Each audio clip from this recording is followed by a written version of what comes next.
everybody, welcome back to my channel. Today I'm going to be making this very summery watermelon soap using all natural colorants and essential oils.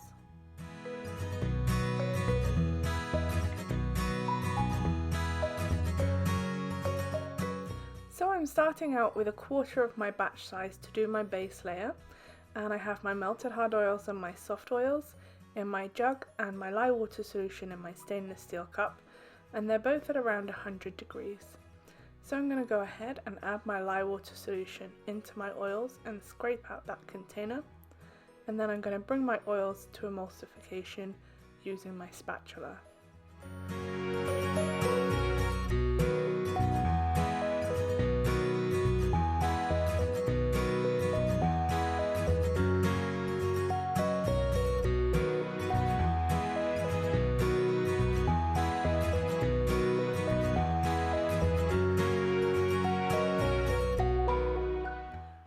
Now my soap's fully emulsified, I'm adding my essential oil blend, which is bergamot, orange, grapefruit and just a hint of peppermint to give it a really nice, fresh, fruity aroma. This soap smells so good.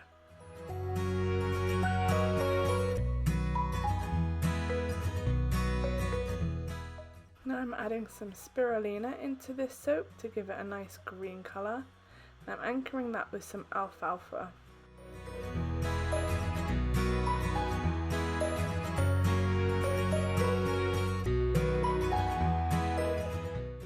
I'm going to use my stick blender to disperse my colorants and bring my soap to trace.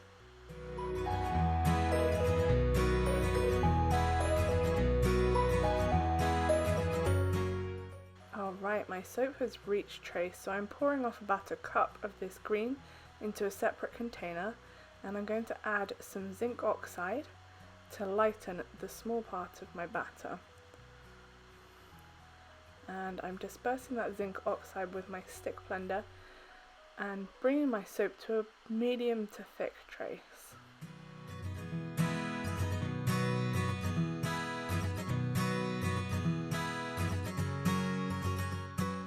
And I'm going to go ahead and bring my main soap to a thicker trace as well.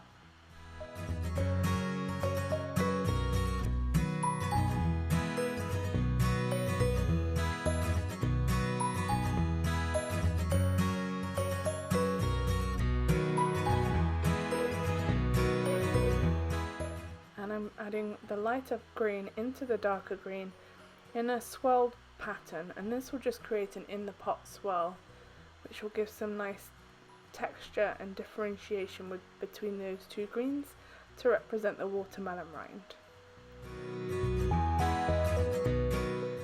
And I'm going to pour that soap into my 2 molds.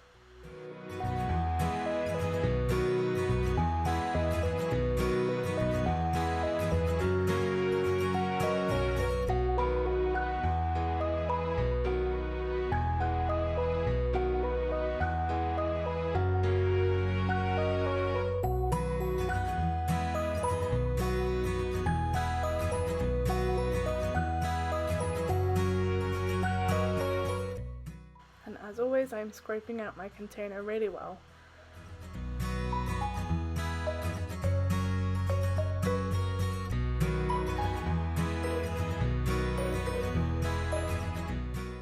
Now this is the rest of my soap batter, and I have combined my lye water solution with my oils, and I'm separating off a small portion to be the layer between the watermelon rind and the actual watermelon flesh. So I'm adding some zinc oxide to this, and I'm going to mix it in with my spatula.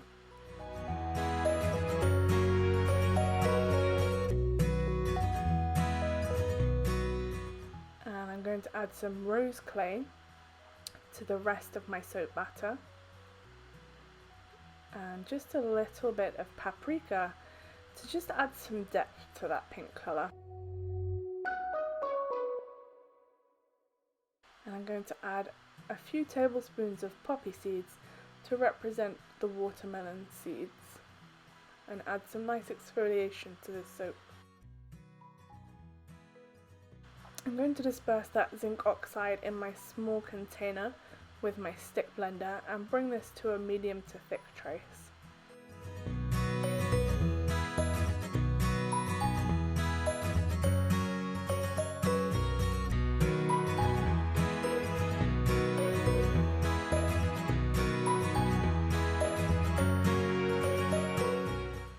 decided at this point I was going to add a little bit of spirulina just to give it a slight hint of green, because the layer between the rind and the watermelon flesh isn't pure white.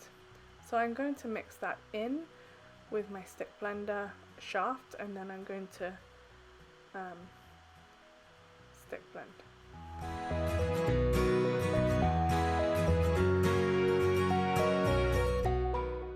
Alright, I've brought my molds back and I'm pouring the pale green layer over the rinds, which have set, but I am using my spatula to break the fall of the light layer to make sure that it doesn't puncture through my rind.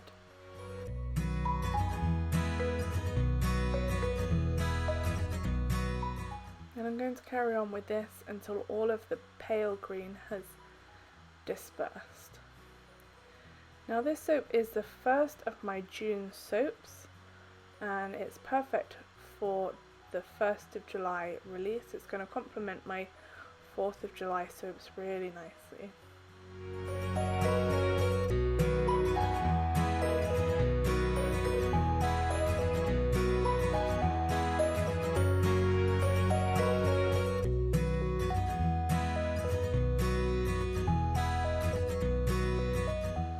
So with all of that pale green layer in, I am moving on to adding my deep pink layer for my watermelon flesh. And again, I'm pouring this onto the pale green layer using my spatula to break the fall. Now the watermelon flesh colour is a lot thinner. This is just at a light trace. And you can see on my second mould that it's flooding really nicely over the white layer that's set up.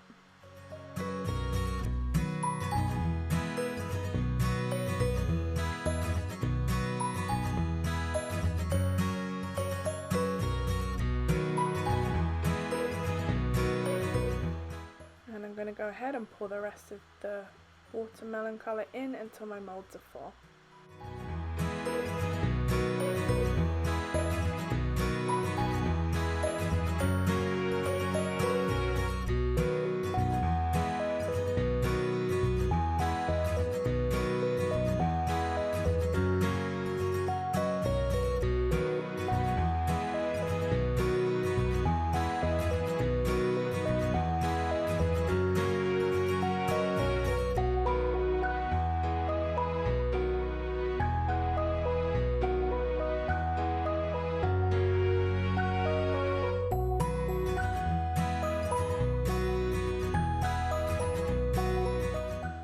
So I waited about half an hour for my soap to set up, so then I came back to texture the top, and I'm just moving the soap from one side of the mould to the other using the back of my spoon, and I am trying to leave a little space on the far side of the bar to add some more of those poppy seeds.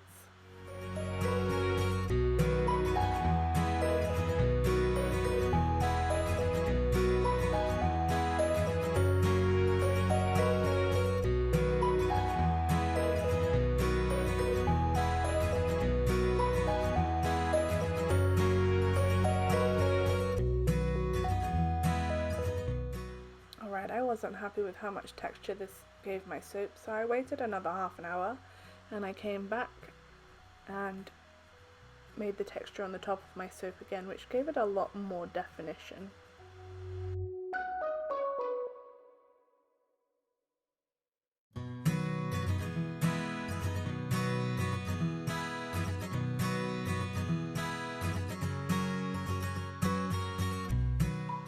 And now I'm sprinkling those poppy seeds on the far side of my loaf.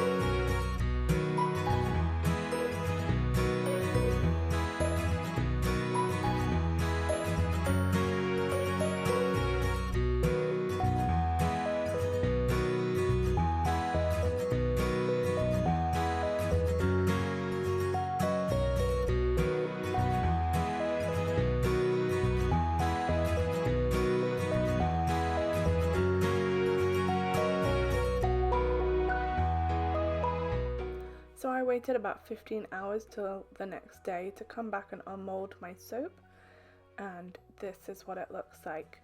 I love how crisp those layers turned out, and the colour for the watermelon is perfect. So I've cut this with my multi-bar cutter, and this is one of the end sample pieces, and this is what the middle looks like. I love how those little swirls came out in the rind layer. They look just like the rind of a watermelon with that pale green, which is the perfect colour, and the pink flesh of the watermelon with the black poppy seeds, which represent the watermelon seeds, and they're going to add a nice exfoliation to this bar of soap.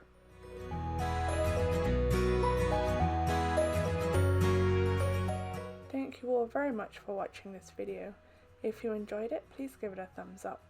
For more soap making videos each week, please subscribe to my channel.